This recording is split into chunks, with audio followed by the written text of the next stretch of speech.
Hey guys, I'm going to teach you some cryptography basics today. So, in cryptography, we're trying to send messages in a safe and secure way.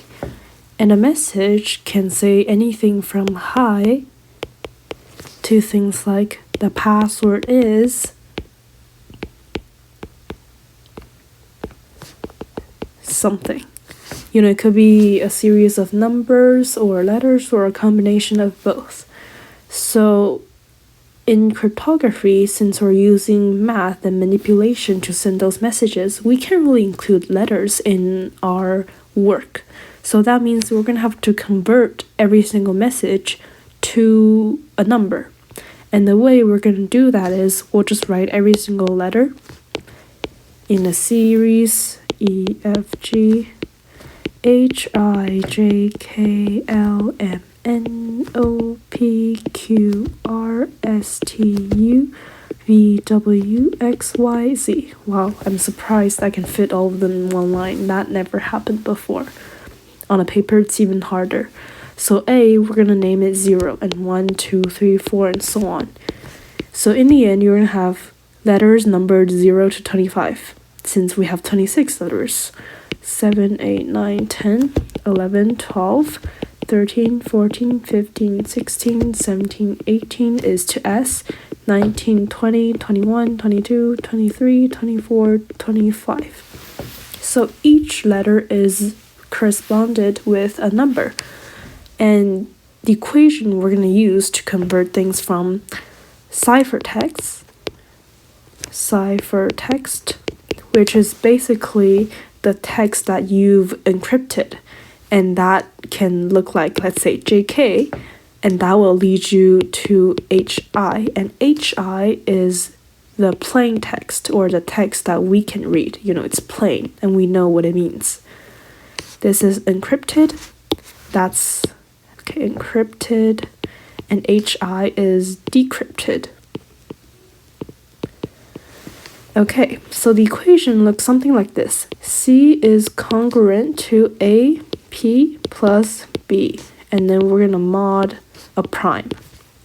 A prime is usually chosen because that just prevents a lot of the correspondences that are weird from happening. For instance, if I have ciphertext 13, that could lead to a plain text of, say, 5 and 4 if we're using something that is not prime. But if we're using prime, we ensure that every number is corresponded one-on-one.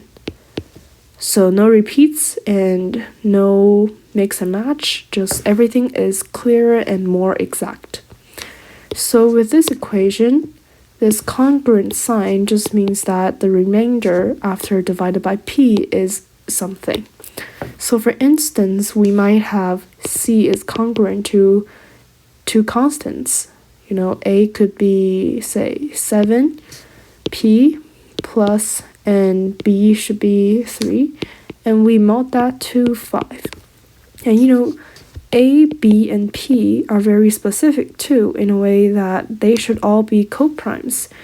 If, let's say, A and B have a common factor, so G, C, greatest common factor of A, B is not 1, so they have a greatest common factor greater than 1, then this format wouldn't necessarily work. So A, B, and P should all be coprimes.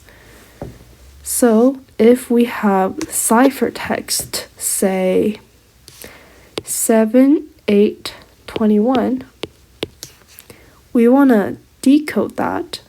Let's say we have plain text. This is an example of things we would use to convert plain text to ciphertext. What if we want to do the reverse? So to do the reverse, you're going to have to learn more about, number theory and all that to be able to do it. But basically, you would just solve it like an equation. So you would move the 3 to the other side. C minus 3 is congruent to 7p. Still mod 5. And you can really divide things across this congruent sign. So you would have to find the inverse of 7, and we're going to denote that to 7 inverse. And then we're going to multiply both sides by 7 inverse. C minus 3 is congruent to P. I'm not going to spend the effort to find the congruent, the inverse right now. But basically, to turn the equation, a C equation, into a P equation, that's exactly what you'll do. And what does inverse mean? Just a quick note. X times X inverse is congruent to 1 mod whatever it is. In this case, mod 5. So that's what inverse means. So say that we have this equation, plain text is equal to 7c plus 3. And we have ciphertext 7, 8, 21. And we want to find the plain text, mod 5. Let me just correct that. So if we say P, the first one is 7 times 7 plus 3, which is congruent to 52 mod 5, which is basically congruent to 2 mod 5. And the second one is 56 plus 3, that is 59 mod 5, which is congruent to 4 mod 5. In P3, we have 21. 7 times 21 is 147 plus 3, which is congruent to 0 mod 5. Okay, so if 240, that's our plain text. And finding it from our letters, we have C as 2, 4 is E, 0 is A. So we have CEA as our plain text. Our ciphertext was 7821, so that is HIV.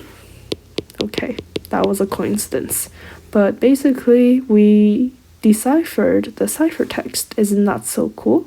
So this is just an equation form that helps you to solve these crypto system problems, and it's a basic thing in cryptography. In the end, you're going to have to combine this technique with a lot of the different cryptography methods, but this is a great entry point to the world of crypto systems.